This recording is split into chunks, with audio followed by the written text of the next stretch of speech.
I didn't want a big wedding. I didn't want a floral explosion. Or a 400-guest cathedral production where people only showed up to judge the dress or compare family drama. I just wanted something ours. Something peaceful. My fiancé, Nolan, understood. He wasn't one for spectacle either. We agreed, no parental meddling, no church politics, no guest list diplomacy. Just a secret, intimate wedding in the gardens of an old estate outside Charleston. A place with tall oaks, fairy lights, and a lake that shimmered at dusk. And most importantly, no drama. Or so we thought. But then my family found out. And everything unraveled. Before I get into what they did, how they ruined it, I need you to understand who they are. My mom, Donna, is the kind of woman who thinks every life milestone is a public performance. If she's not hosting it, she's offended. If she didn't approve it, it's wrong. She thinks etiquette means control. My sister Chloe? She's my mother's twin in spirit. Entitled, sharp-tongued, and perpetually threatened by my existence. And my dad? Well, he mostly avoids conflict by siding with whoever's loudest. That's the family I tried to escape by keeping my wedding plans private. That's the family who told me I was selfish for eloping and robbing them of joy. So when Nolan and I decided to do a small ceremony, we kept everything off-grid.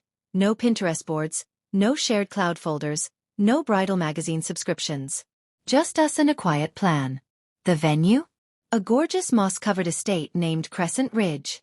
It wasn't listed on wedding websites. A family friend had given us the contact privately. We signed the papers. Booked a tiny string quartet. Only 10 guests, our closest friends. The plan was to marry quietly, then announce it with photos afterward. It was perfect. Until it wasn't. Ring before I go further, if you've ever had to fight for your peace, your boundaries, or your joy. Please take a moment to subscribe to our channel.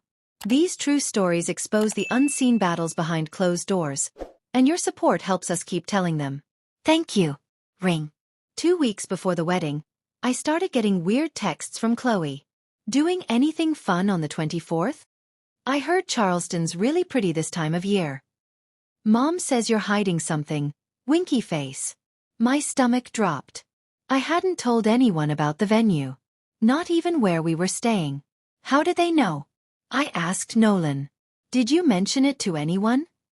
He shook his head. Only Jamie. And she'd never. Jamie was my best friend. Maid of honor. Keeper of secrets. I trusted her like a sister. Unlike my actual sister. That night, I called her. Did you tell anyone about Crescent Ridge? Jamie paused. No. Why? I told her about the texts. Her voice went sharp. Wait. That's insane. I swear I didn't say anything. But somehow my family had found out. I kept hoping maybe they were bluffing. Maybe they suspected something but had no details. But then, 5 days before the wedding, I got a package in the mail. It was from my mother. Inside, a pair of white satin pumps, hideous and stiff, with a note that said, "For your big day. Can't wait to see you walk down the aisle. Love, Mom." I stared at it in disbelief. Nolan read it and muttered, "How does she know?" I sat down, heart pounding. She knows. They all know. The next morning, I called Crescent Ridge. Hi, it's Hannah Walker. I just wanted to double-check our guest list. Is everything still the same? The woman on the line paused. Actually, we've had some inquiries under your name. People claiming to be family asking about head counts and access. What? I nearly choked. Don't worry, she said quickly. We didn't share anything. But you should know someone even showed up 2 days ago asking to look at the grounds. I pressed the phone to my forehead. Do you know who it was? She hesitated. A woman in her 50s. Blonde. Very persistent. Donna. My mother had gone to the venue. Without telling me. Without being invited. I felt like my lungs had turned to stone. Nolan and I sat at our tiny kitchen table, staring at the same disaster from 2 different angles. What do we do? I whispered. He looked at me, calm but firm. We move the wedding. What? We change the date. Or the place. Or both. This was supposed to be ours. Not theirs. But it's 5 days away. He took my hand. Then we work fast. I wanted to believe we could still have peace. I wanted to believe we could outrun their sabotage. But I hadn't seen how far my family would go yet. Not until the day itself. The day they showed up anyway. In full force. And what they did next. I wish I could say it was just embarrassing. But it was devastating. I should have known. I should have known that changing the venue wouldn't stop them. That people like my mother and sister don't see boundaries as walls. They see them as challenges. After that call with Crescent Ridge, Nolan and I scrambled to book a new venue. Luckily, Jamie had connections through her husband, and within 48 hours we had everything shifted to a small lavender farm 45 minutes away. A little rustic, but absolutely gorgeous. Think rolling hills, soft purple blooms, white barn backdrop, and the kind of golden light that makes even a cheap phone camera look cinematic. We told our 10 closest friends. We gave 0 clues to family. And for a moment, we breathed. The morning of the wedding was still and hopeful. Birds outside, soft sunlight pouring in through the little cottage window. Jamie brought me breakfast and said with a grin, "You ready to marry the hottest accountant in America?" I laughed, a little nervously. Let's just get through it without a crisis. Hair, makeup, dress. My gown was nothing dramatic. Ivory, satin, no poofy layers. Simple, backless, and fitted at the waist. It felt like me. Everything felt like me. Until it didn't. The ceremony started at 4 o'clock. I stayed hidden in the farmhouse behind the barn, sipping tea and peeking through lace curtains. I could hear the string quartet warming up. I could hear the soft voices of friends taking their seats. And then, a sound that didn't fit. Raised voices. Car doors slamming. Jamie's phone buzzed. It was a text from Nolan. "Don't panic. Your mom and sister just showed up. I'm handling it." My stomach dropped like I'd been punched. Jamie grabbed my hand. "Do not leave this room." But I already was. I lifted the hem of my dress, stepped out of the side door, and moved quietly through the back field. From behind a tree, I saw it. My mother, wearing a champagne-colored dress and a smug smile, talking animatedly to the wedding coordinator. Chloe standing beside her, arms folded, surveying the setup like it was hers. My dad was there too. Awkward, silent, looking down at the grass like maybe he hoped it would swallow him. I couldn't hear everything, but I caught enough. It's not fair to exclude family. She's my daughter. I raised her. I deserve to see her walk down the aisle. Nolan stood in front of them like a wall. Calm, firm. "No one told you where this was," he said. "You trespassed." Donna scoffed. "We figured it out." Chloe saw one of her friends post something vague about lavender fields and we connected the dots. "We just want to watch. That's all." "No," he said. "You want to be seen. And today's not about you." It was the first time I'd ever seen someone talk to my mother that way and not flinch. She was livid. But then she spotted me. "There she is," she shouted, waving as if this were normal. "Hannah. Oh, you look beautiful. I knew you'd do something tasteful." Chloe chimed in with a fake pout. "Why didn't you want us here?" "That's so messed up." I stepped forward slowly. My voice, when it came, was terrifyingly calm. "You knew exactly why. And you came anyway." Donna gasped, offended. What kind of daughter doesn't let her family watch her get married? The kind who's tired of being controlled. "You think this is control? This is love, Hannah." "No. Love asks permission. Control shows up uninvited." The guests were watching now. Our tiny crowd of 10 sat in polite horror. I could have called it off. I could have screamed, cried, fled. Instead, I looked at the officiant, nodded and said, "Let's start." Right there. With my mother still standing 20 feet away, furious and powerless. The ceremony went on. Nolan's eyes never left mine. We exchanged vows we'd written months before, ones I thought I'd be too nervous to read aloud. But in that moment, every word felt like freedom. "You are the quiet I've always wanted.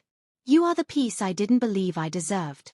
When the officiant said, "You may kiss the bride," the string quartet played softly, and I swear I saw Chloe roll her eyes.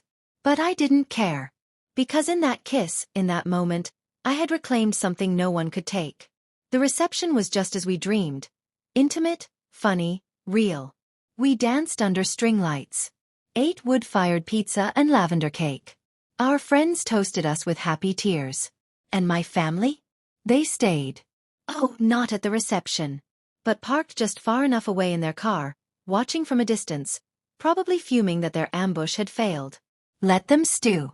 A week later, I got a text from my mom. You humiliated me. You'll regret this. I blocked her. Then I got a message from Chloe. Good luck being alone when you need family. I didn't reply. Because I wasn't alone. I had Nolan. I had Jamie. And I had a new kind of family. One built on truth, boundaries, and mutual respect. And you know what? It was the most peaceful silence I've ever known. You'd think it would have ended there. You'd think showing up uninvited, trying to hijack my ceremony, and then watching from their car like stalkers would have satisfied their need to control the narrative. But you'd be wrong. My family wasn't just humiliated, they were exposed. And when people like Donna and Chloe feel cornered, they don't retreat. They retaliate. The Monday after the wedding, I woke up to a barrage of phone calls. Not from my family. No, they'd gone dark. But from mutual friends. Hey, Hannah. Your mom posted something really weird on Facebook. Chloe shared photos from a wedding. Your wedding. How did they get them? I thought it was supposed to be private. I grabbed my phone. Opened Facebook. There it was. A full public post from Donna Walker. Despite being excluded, we showed up to support our daughter on her big day. Family is forever, even when wounds run deep. Congratulations. Hannah and Nolan. May you learn to forgive us someday.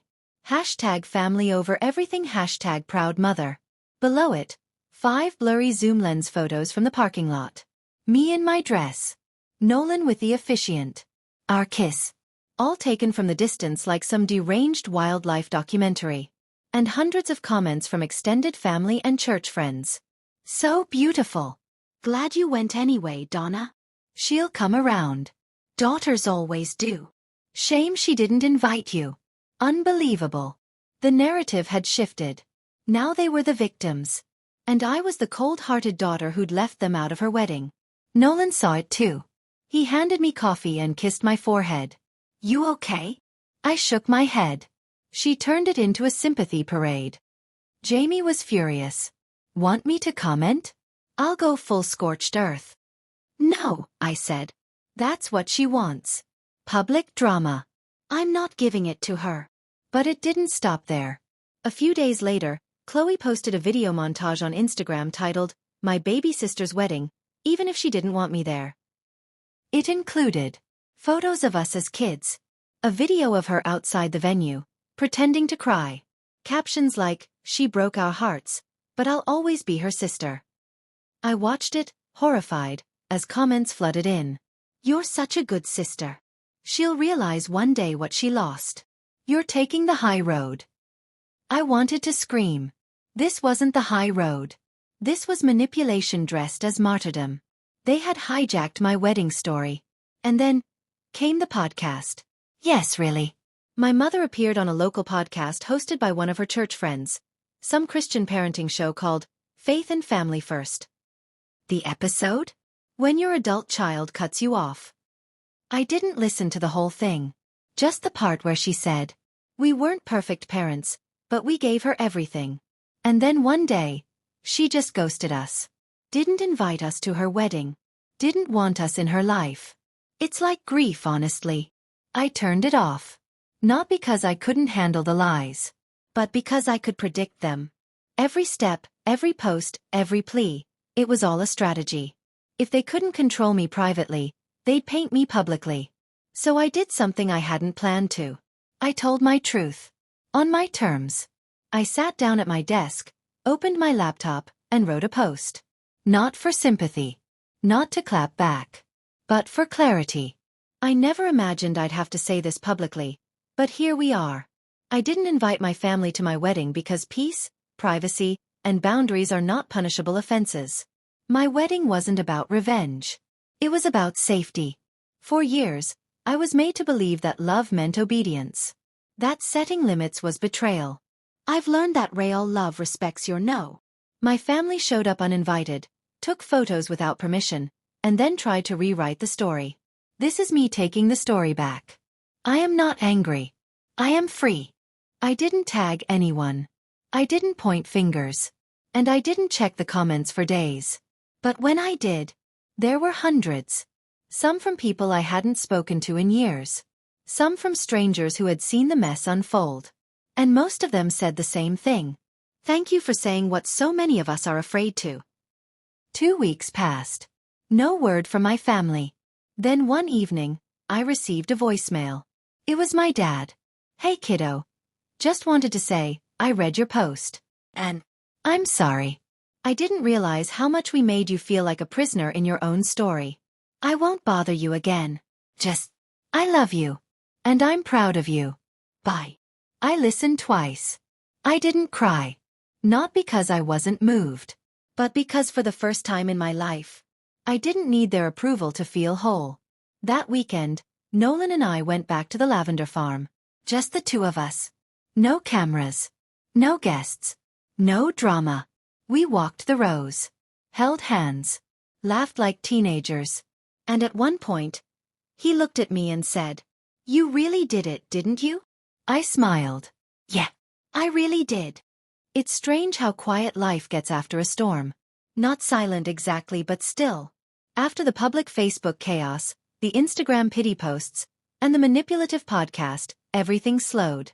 My mother stopped posting about me. Chloe's stories shifted from emotional bait to brunch photos. The spotlight drifted away. And for the first time in years, I felt like I had space to breathe. Not because things were fixed, but because the noise had finally stopped. I didn't expect peace to feel this weird. You'd think cutting toxic ties would be liberating, and it was, but it also left a kind of echo. A hollow space where tension used to live. For most of my life, stress had been the background music. Preparing for a fight, bracing for criticism, rehearsing apologies I didn't owe.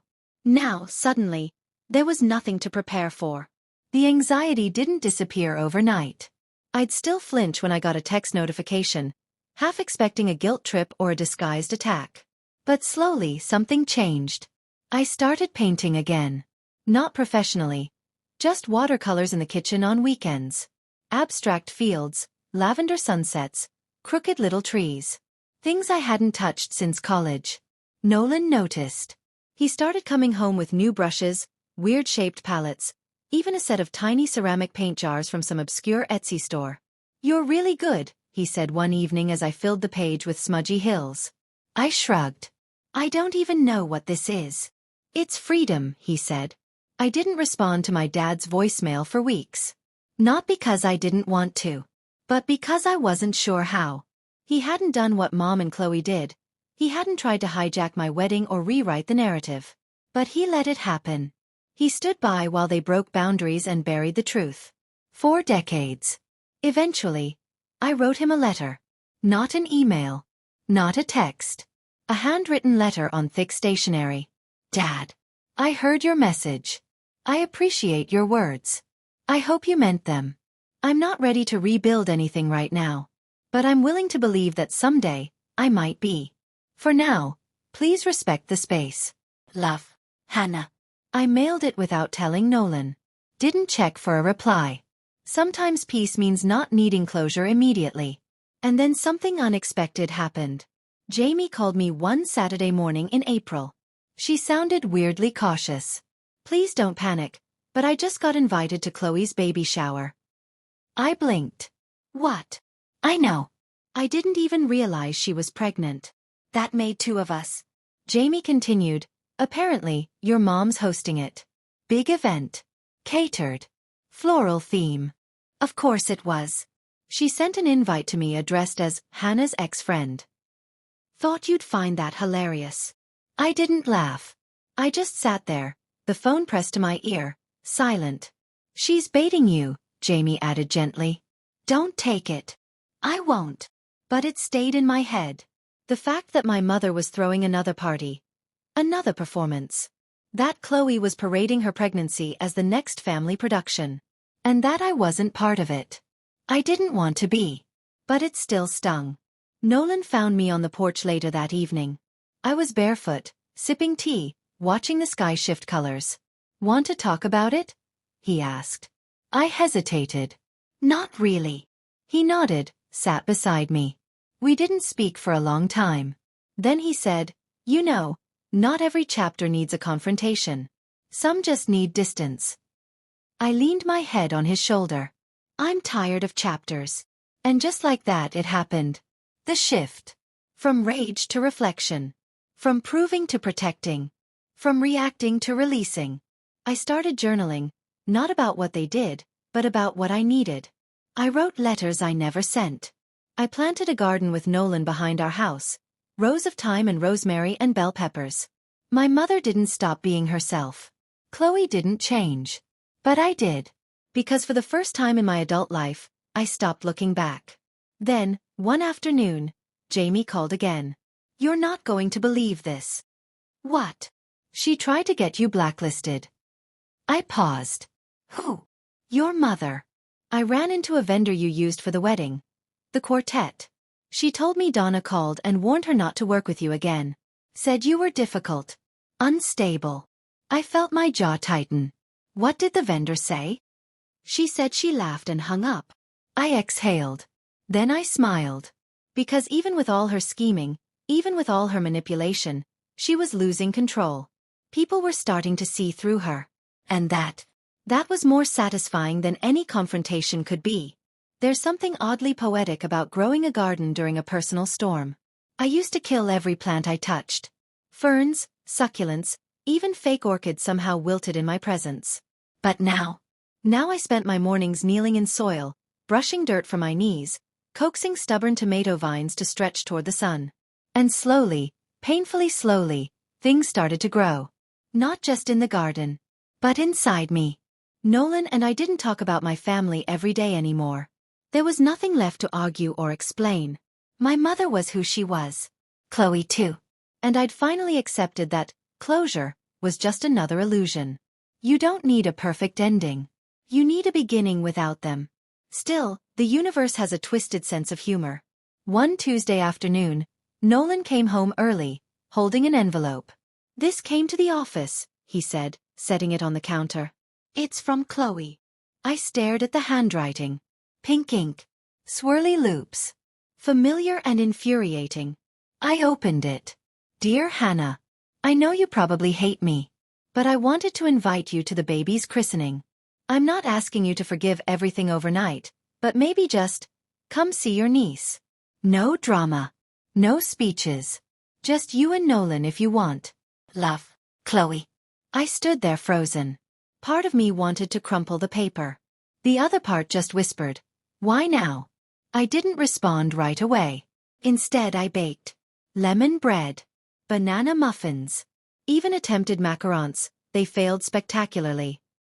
Then I sat with Jamie and read her the letter. She raised an eyebrow. "It's bait. Soft bait. But bait." I nodded. "But it's also a baby. An innocent. You don't owe that baby anything yet." That's the thing about healing. It doesn't make decisions easier. It just gives you space to pause before reacting. I finally called Chloe. Not texted. Not emailed. Called. She picked up on the second ring. "Hannah." "Yeah." Long pause. "I wasn't sure you'd call." "I wasn't sure I would either." Another pause. Then to my surprise, her voice softened. "I meant what I wrote. I know we've done things, said things, but I'm tired of being at war." "I'm tired too," I admitted. "But I don't know if tired is enough." Chloe's voice cracked. "I just want my daughter to have an aunt who paints and grows tomatoes." I let that hang there. Then said, "We'll come." Briefly. No fanfare. She sniffled. "No fanfare. I promise." The church was small, filled with white lilies and polite smiles. Chloe wore soft pink and held a baby wrapped in lace. My mother was there too, of course, but to her credit, she didn't approach me. Just shot stiff glances across the pew.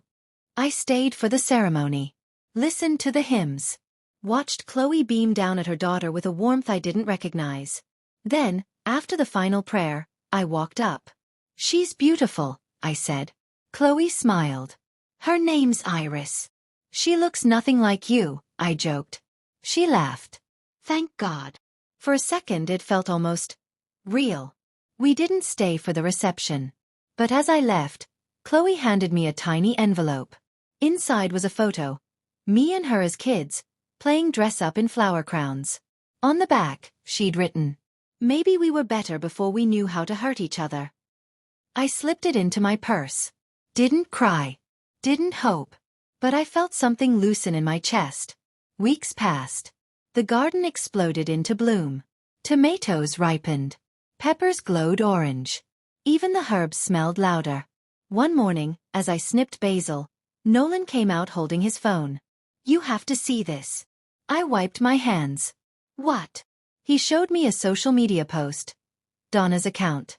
"Learning to let go of control and just love our children as they are. Growth is hard but necessary. Here's to starting again, one small step at a time. Seedling." Below it, a photo of me and Chloe at the christening. I stared. She didn't ask permission to post that. "No," Nolan said gently. "But maybe it's her way of trying." I shook my head. "It's performative." "Maybe. But maybe it's also progress." I didn't like that. But I didn't hate it either. Growth is messy. It's not always loud. Sometimes it looks like basil and baby pictures and showing up when you want to run. Sometimes it's just being willing to try again, without forgetting what you've learned. There are some moments that seem small when they happen, quiet, unremarkable, and yet they change everything. Mine came on a rainy Wednesday morning. Nolan had already left for work, and I was curled up on the couch with tea and my planner when the doorbell rang. It was a courier. Plain brown envelope. No return name. Just our address scribbled in slanted cursive. Inside, an invitation. "You are warmly invited to the Walker family dinner reunion."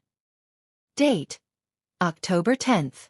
Location: the estate at Silver Pine. Yes, that one. Dress code: formal. Family only. Hosted by Donna and Gerald Walker. There was no note. No apology. No warning. Just those 4 thick, embossed lines and the mocking title. Family Reunion. It hit me like a punch. Because the estate at Silver Pine? That was the original venue I'd chosen for my wedding. The one I never got to use. The one they forced me to cancel. The one I mourned in silence. And now they were hosting their own event there. I held the invitation between my fingers like it was radioactive. I called Jamie. She didn't even let me finish reading it before yelling, "You've got to be kidding me. They booked my dream venue." More like they stole it. "I don't know what to do." "Yes, you do," she said firmly. "You ignore it. You let it rot in the trash." But I didn't throw it away. Not yet. When Nolan came home, he saw the envelope still open on the counter. "You okay?" I nodded too quickly. "Yeah. Just ridiculous." He read it silently, jaw tightening with every word. Then he looked at me and said the one thing I didn't expect. "We should go." I blinked. What? Not to forgive. Not to play along. But to finish it. We talked for hours. About closure. About showing up for ourselves, not for them. About how the past 9 years had been a long climb, and maybe the top of the hill was just standing in that room without flinching. So we RSVP'd. With exactly 2 words. "We'll attend." October 10th arrived. I wore a navy blue fitted dress. Hair in a sleek twist. Diamond studs Nolan had gifted me on our anniversary. Nothing flashy. Just power wrapped in grace. When we pulled up to Silver Pine, I saw their cars lined outside. White tents in the back. That same floral archway I had once dreamed of walking through. My fingers clenched Nolan's. He squeezed back. "You don't owe them anything," he whispered. "I know," I said. "That's why I'm here." We walked through the doors. The foyer was bright, buzzing with family I hadn't seen in years. Whispers started instantly. "That's Hannah. She looks just like her mother." "Is that her husband?"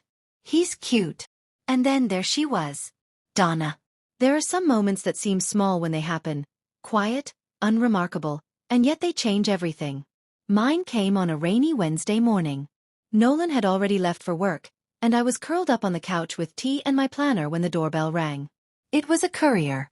Plain brown envelope. No return name. Just our address scribbled in slanted cursive. Inside. An invitation. You are warmly invited to the Walker family dinner reunion. Date. October 10th. Location, the estate at Silver Pine, yes, that one. Dress code. Formal. Family only. Hosted by Donna and Gerald Walker. There was no note. No apology. No warning. Just those 4 thick, embossed lines and the mocking title. Family Reunion. It hit me like a punch. Because the estate at Silver Pine? That was the original venue I'd chosen for my wedding. The one I never got to use. The one they forced me to cancel. The one I mourned in silence. And now they were hosting their own event there. I held the invitation between my fingers like it was radioactive. I called Jamie. She didn't even let me finish reading it before yelling, "You've got to be kidding me." They booked my dream venue. More like they stole it. I don't know what to do. Yes, you do, she said firmly. You ignore it. You let it rot in the trash. But I didn't throw it away. Not yet. When Nolan came home, he saw the envelope still open on the counter. You okay? I nodded too quickly. Yeah. Just ridiculous. He read it silently, jaw tightening with every word. Then he looked at me and said the one thing I didn't expect. We should go. I blinked. What? Not to forgive. Not to play along. But to finish it. We talked for hours. About closure. About showing up for ourselves, not for them. About how the past 9 years had been a long climb, and maybe the top of the hill was just standing in that room without flinching. So we RSVP'd. With exactly 2 words. We'll attend. October 10th arrived. I wore a navy blue fitted dress. Hair in a sleek twist. Diamond studs Nolan had gifted me on our anniversary. Nothing flashy. Just power wrapped in grace. When we pulled up to Silver Pine, I saw their cars lined outside. White tents in the back. That same floral archway I had once dreamed of walking through. My fingers clenched Nolan's. He squeezed back. You don't owe them anything, he whispered. I know, I said. That's why I'm here. We walked through the doors. The foyer was bright, buzzing with family I hadn't seen in years. Whispers started instantly. That's Hannah. She looks just like her mother. Is that her husband? He's cute. And then there she was. Donna. She sent one card a few months later, apologizing if she ever caused offense. I never replied. Because healing doesn't always include reunion. Sometimes it ends with your voice echoing in a room full of ghosts. I left Silver Pine that night with my head high, Nolan's arm around my shoulder, and a strange sense of peace. Not because they changed, but because I had. And sometimes, that's the most powerful revenge of all.